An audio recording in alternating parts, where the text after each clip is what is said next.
Yo les gars, c'est Divi. On se retrouve encore pour une nouvelle vidéo. On va parler du mindset du requin, d'accord? Pourquoi tu dois avoir le mindset du requin pour pouvoir réussir?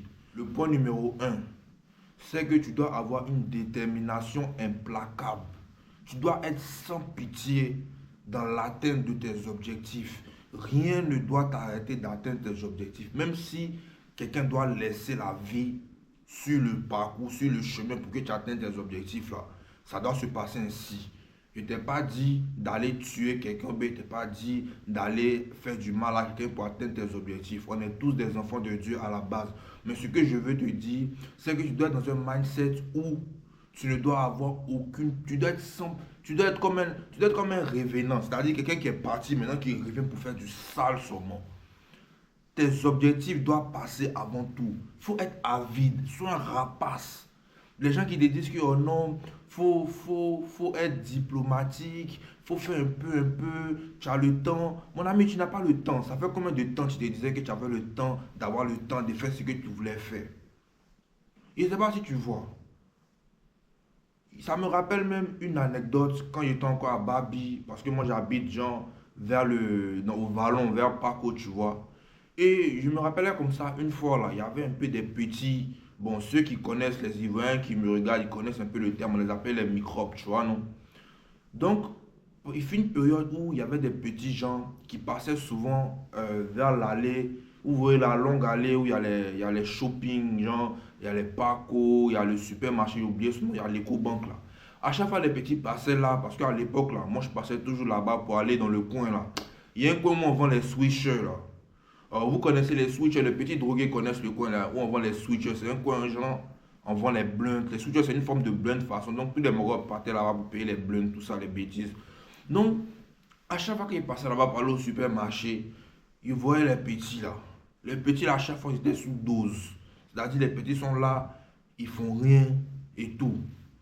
Donc, maintenant, une fois, je suis passé, et puis il y a un petit qui m'a dit que, ah mon vieux, c'est comment tu n'as pas genre comment les doses. Parce que vous connaissez ça à l'époque, on était bêtes, c'était le lin, les bêtises. Moi, j'étais dans les lins, tu vois. Donc, quand j'étais plus jeune, il faisait les bêtises, tu vois.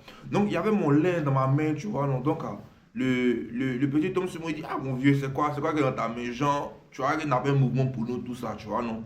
Moi, j'ai vu le petit, j'ai vu la carte du petit, en même temps, il est su, tu vois, non. Il a dit, ah mon fils, tu es mon lin, quoi. Donc, si vous êtes dans mon lin, là, il boit quoi. Bon, il parlait dans mon dialecte un peu ivoirien, tout ça. Donc, le petit dit, ah, mon vieux, nous-mêmes, on est là, ça ment sur nous, on est babi. Genre, babi, ça veut dire on est trop lucide, et que tu as pas un mouvement pour eux. Donc, moi-même, j'étais là, tu vois, donc, pourtant, moi-même, mon lait, il avait commencé, il avait peut-être bu, peut-être 3 gorgées. Ça a chauffé mon cœur, ça veut dire ça m'énervait, mais je lui ai donné mon lait, tu vois. Donc, dès que j'ai donné mon lait au petit, ça m'a fait comprendre un truc. Tellement le petit était content.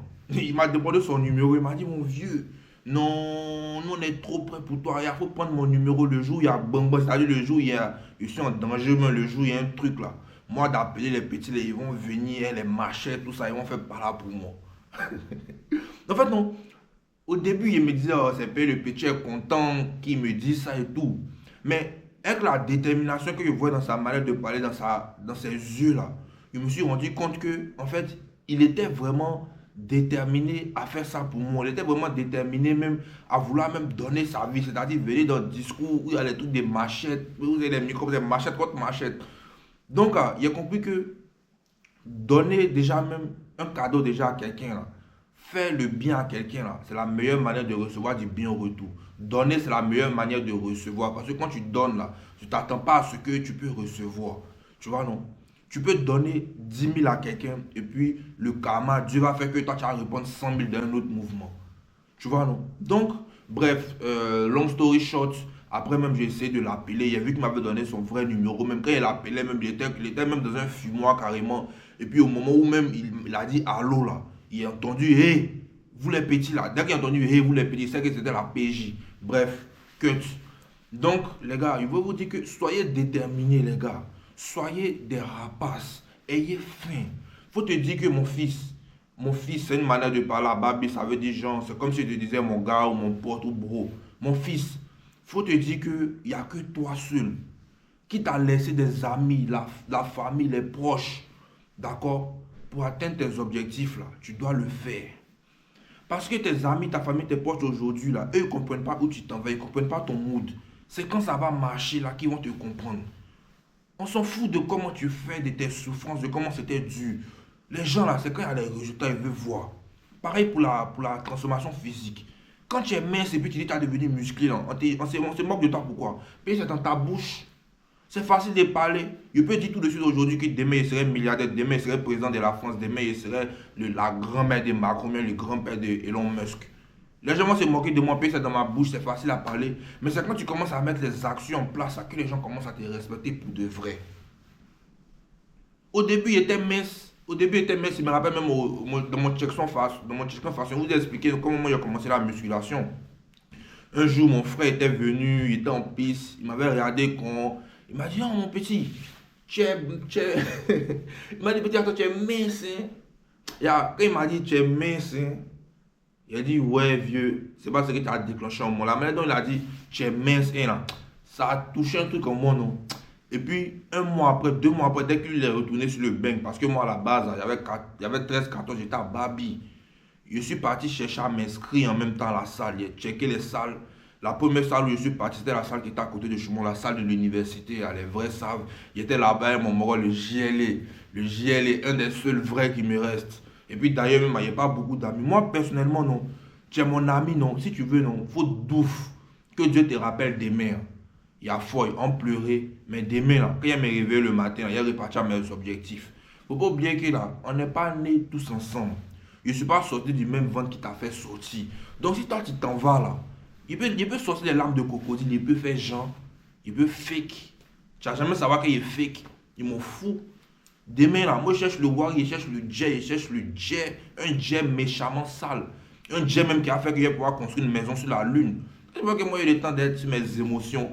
Émotion, ça c'est pour les femmes. Les oh, je suis loyal à mon ami, c'est mon frérot, on a fait les 100 coups. Même si on a fait les 999, 1959, 1949, 1944 coups ensemble. Là. Mon ami, moi je m'en fous.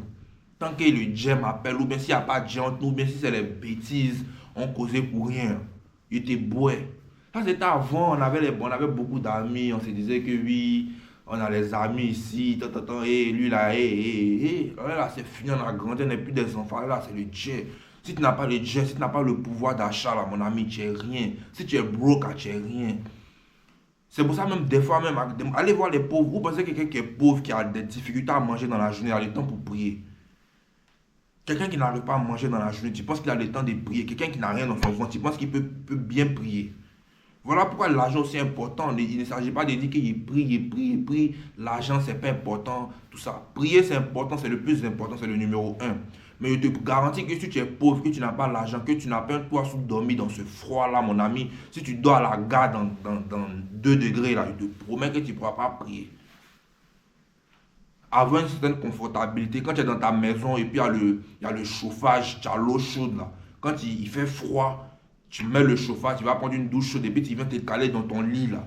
Je te garantis que tu auras la force de prier même 3 heures. Mais si tu es dans le froid, si un banc d'un parc dehors là-bas, il ne sait pas où, dans les gloglos. Les gloglos, ça veut dire genre dans les bas-fonds. Tu penses que tu pourras prier. Restons sérieux les gars. Deuxième point, être opportuniste. Il faut que tu sois opportuniste, c'est-à-dire il faut que tu aies une vision claire et il faut que tu puisses saisir les opportunités telles qu'elles viennent à toi. Je ne sais pas si tu vois. Dans la vie, là, c'est une question de saisir les opportunités. C'est une question. Et une opportunité que tu as aujourd'hui, là. C'est-à-dire, souvent, nous, les chrétiens, on prie, mais on attend que c'est Jésus ou bien c'est Dieu qui descende pour nous dire qu'il est là, mon fils. Ton opportunité va venir ici. Ou bien, souvent, on attend qu'un ange va nous envoyer un message sur WhatsApp pour dire, mon petit, demain à 9h, prépare-toi, un gars va tomber sur toi. Il faut lui dire, vous allez faire, il va te donner un poste. Non, il faut te lever, tu wake up d'abord. Je ne sais pas si tu vois, une petite anecdote, moi comme ça, quand moi j'étais au Portugal, un moment, j'avais eu un test avec un de mes vieux par l'ancienne, tu vois, non. Et donc, il était couché comme ça, tu vois. Et puis, mon vieux mon gars m'a appelé, tu vois, non, mon vieux, il n'a pas dit son nom, c'est pas ton problème, son nom, ça ne te regarde pas. Donc, le vieux mon gars m'a appelé, et genre, d'habitude, on s'entraîne ensemble, tout ça. Donc, il m'a appelé, premièrement, il était couché, tu vois, il était couché, il m'a appelé. Il m'a dit, ah mon fils, il y a une nouvelle sale façon là. Faut tomber, moi, on va aller ensemble, que je connais le propriétaire, tout ça et tout.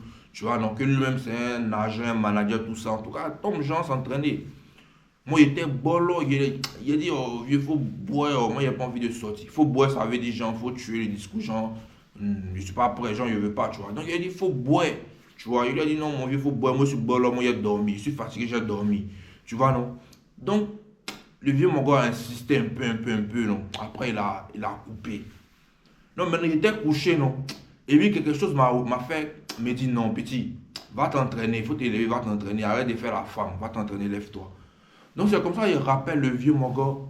Et puis, il lui dit, il y a fois, viens me chercher. Puis il était véhiculé. Tu vois, non, viens me chercher. On part à la salle ensemble. C'est quand oh, il vient me chercher, on bouge à la salle. Les Mogo, dès que je suis arrivé à la salle, là, le propriétaire de la salle le soir m'a vu quoi, non. Il m'avait jamais vu jouer. Il ne connaissait pas mon poste, il ne connaissait pas mon âge. Il ne savait pas combien de go il y a Mougou. Il blague, il ne connaissait rien de moi, non. Et puis, il m'a dit carrément, mais lui là, on peut l'envoyer faire des tests dans un club. Tu vois, à ce moment, à l'époque, c'était un club de deuxième division. Tu vois, non, c'était un club de deuxième division avec l'équipe jeune. Mais il dit, mais lui là, on peut le mettre, elle, les jeunes de cette équipe de deuxième division là, et tout. Moi-même, je ne croyais pas. Mes yeux se sont ouverts. Moi-même, le dit, il ne parlait pas portugais. Il a commencé à guincher en portugais en même temps. Donc, je n'ai pas tout rentré dans les détails parce que ça, c'est un peu ma vie privée. Mais pour vous dire que l'opportunité que j'avais eue là, si j'avais préféré rester à la maison et me dire que je suis fatigué et je ne vais pas aller là-bas, là, sans quelle année encore j'aurais eu cette opportunité-là d'évoluer dans une équipe de jeunes de deuxième division. Tu vois, non? À quel moment j'aurais eu encore cette opportunité-là si je l'avais manqué? Je ne sais pas si tu vois. Donc là, la morale de cette histoire, c'est que Jésus ou bien Dieu ne vont pas descendre pour te dire que c'est ton temps. Mais ils vont envoyer des personnes. Dieu passe toujours par quelqu'un pour faire une autre personne. Dieu va toujours passer par quelqu'un pour te faire comprendre un truc, pour t'envoyer une opportunité. Maintenant, l'opportunité qu'il envoie, là, la réponse à tes prières qu'il envoie, là, si tu n'es pas assez lucide, si toi tu es quelqu'un, tu es flemmard, tu ne veux rien faire, là, tu vas manquer cette opportunité. Et puis après, tu vas aller pleurer à l'église. Oh non, je prie, ça ne marche pas. Mais ça ne marche pas parce que tu es un flemmard. Tu ne saisis pas la chance quand elle vient. Puis quand il prie là, Dieu envoie les opportunités. Dieu envoie toutes les opportunités. Tu es toujours à la maison. Tu te dis que tu es antisocial, tu es introverte. Dieu passe par quelqu'un, par des trucs pour te parler. Mais si tu es toujours introverti, tu es toujours sur toi-même, comment tu vas savoir quelque chose? Tu préfères rester à la maison, prendre ton savon. Au moins, toi, depuis que tu es né, tu as fini au moins 500 € dans le gel douche. Ah! En train de tirer ta troisième jambe. Toi, même à cause de toi, maintenant, même, je pense que la masturbation va devenir un sport. Il y a d'autres là, si la masturbation était un sport là, même, je vous promets qu'en ce moment, ils avaient la même fortune que Cristiano Ronaldo. Même pas plus, même. Tellement ils frappent. Sors. On ne dit pas de sortir pour aller en boîte de nuit, mais sors dans des endroits où il y a des gens qui peuvent te donner des opportunités. Tu es un footballeur, sors, va t'entraîner dans des terrains où tu sais que, par exemple, il y a des équipes de bon niveau qui jouent sur ce terrain-là d'habitude. Tu vois, non? Et forcément, les joueurs, s'ils habitent dans la zone, ils auront l'habitude de jouer là, tu vois, de faire les petits tchin là. Tu vas te mettre avec eux, tu vas commencer à jouer avec eux. Si tu es bon là, tu vas devenir leur ami. Et quand tu es bon, tu deviens ami facilement. Les footeux là, une fois que tu es bon là, tu as des amis facilement au terrain. Donc maintenant, comme ça, tu t'es fait ami avec eux. Après, tu leur dis, waouh, ouais, vous jouez où? Tu sais très bien qu'ils jouent. Ils jouent dans l'équipe, ils jouent sur le terrain, mais tu fais comme si tu es bête. Tu dis, ah, les gars, vous jouez où? Que moi, en ce moment, il n'y a pas de club. Ils cherchent un petit truc et tout, et tout, et tout. Tu vas voir comment les Marocains vont t'ouvrir les portes. Eux, ils vont te dire qu'ils vont parler au coach pour toi. Les 48 lois du pouvoir. Faire semblant, donner pour recevoir. C'est important aussi de lire. Avant, il n'était pas un grand lecteur. C'est pour ça que j'avais 6 de moyenne en français. Et c'est pour ça même qu'il y avait go même, comment on appelle ça? Le truc du brevet, là, le truc des français. Il ne me rappelle plus. En tout cas, ça c'est dans mon dos même. Faut que le brevet, man. Alors là, il faut avoir brevet, il faut avoir au moins 5 diplômes. Il y a des gens qui ont 52 diplômes mais qui sont au McDo. Aujourd'hui, là, on sent toi sur les métiers du numérique, les métiers high-ticket qui vont te rapporter beaucoup. Bref, ça c'est une petite parenthèse. Donc, bref, là, je suis en train de m'égarer. Donc, pour vous dire, les gars, il faut saisir les opportunités parce que les opportunités sont rares et puis elles ne seront pas disponibles ou elles ne seront pas là éternellement. Quand tu manques une opportunité, c'est comme un train. Quand le train est passé une fois, le train peut repasser dans 2 heures, dans 3 heures, dans 4 heures. ou bien même dans un jour, même si tu n'as pas la chance, on peut dire même qu'il n'y a plus de temps pour la journée, il faut revenir le mois prochain. Donc, soit il faut pouvoir saisir les opportunités. Point numéro 3, avoir la résilience mentale face à l'adversité, face à la concurrence. Il faut que ton cerveau soit plus dur que la pierre, que la roche. Un requin, là, une fois qu'il est gamé sur sa cible, rien ne peut l'empêcher de venir manger le poisson, bien, il ne sait pas quoi. Une fois qu'il a senti la proie, là, une fois que le squal a senti la proie, il va te, même s'il doit te suivre pendant 10 ans, il va te suivre pendant 10 ans, non. À la moindre ouverture, il va taper fort. Et puis il va te dévorer même. Tu vois, non. Donc, sois résilient, c'est-à-dire que non. Sois acharné dans ton travail, acharné, discipliné, acharné, jusqu'à ce que non. Tu puisses vraiment te dire que oui, vraiment, j'en ai fait beaucoup. Faut pas dormir, c'est ce que je disais dans ma story Instagram la dernière fois. Tant qu'il n'y a pas 999 milliards d'euros, ou bien de dollars, ou bien des francs CFA, ou bien des won, ou bien des yin dans ton compte là, faut pas dormir parce que tu n'as pas le droit de dormir. Tu dors pourquoi? Tu as fait quoi puis tu dors? Tu as fait quoi puis tu dors? Vinicius peut dormir, Elon Musk peut dormir, Jeff Bezos peut dormir, Ronaldo peut dormir. Nous qui n'avons pas les jets, il dit nous qui n'avons pas les jets. Bon, ok, on dormait pourquoi? Bon, on a fait quoi? Bon, il y a combien dans ton compte et puis tu dors? Et il y a 100 000 euros dans ton compte, tu dors. Ou même 50 000 euros dans ton compte, tu dors. Ou même 5 000 euros dans ton compte, tu dors. Mais toi, tu es bête. On est bête si on a ça aussi peu dans notre compte et puis on dort. C'est qu'à nous-mêmes, on ne sait pas ce qu'on veut dans la vie. Soyez résilients, les gars. Il n'y a rien à ajouter. Si tu veux comprendre, tu comprends. Si tu ne veux pas comprendre, il ne faut pas comprendre. Si tu aimes la vidéo, tu aimes. Si tu ne veux pas aimer, tu n'aimes pas. Si tu veux t'abonner, tu t'abonnes. Si tu ne veux pas t'abonner, tu ne t'abonnes pas. Ça ne va rien changer à ma vie. Ça ne va rien changer à ma discipline. Ça ne va rien changer à ma détermination. Avec ou sans cette aide-là, je vais le faire. C'était tout pour la vidéo, les gars. Prenez soin de vous. Réécoutez la vidéo plusieurs fois jusqu'à ce que vous puissiez vous incruster dans votre cerveau tout ce que j'ai dit. Il ne s'agit pas de comment je parle, il s'agit de la profondeur de mon message qui est le plus important. D'accord? Moi, je ne suis pas Molière. Mon français que je parle là, c'est quand je suis. Je suis authentique à moi-même. Je peux choquer. Non. Il a coupé ma langue. Il a commencé à choquer, mais il a mal à la gorge. Donc, les gars, c'est le Divi. Prenez soin de vous. C'était tout. Out.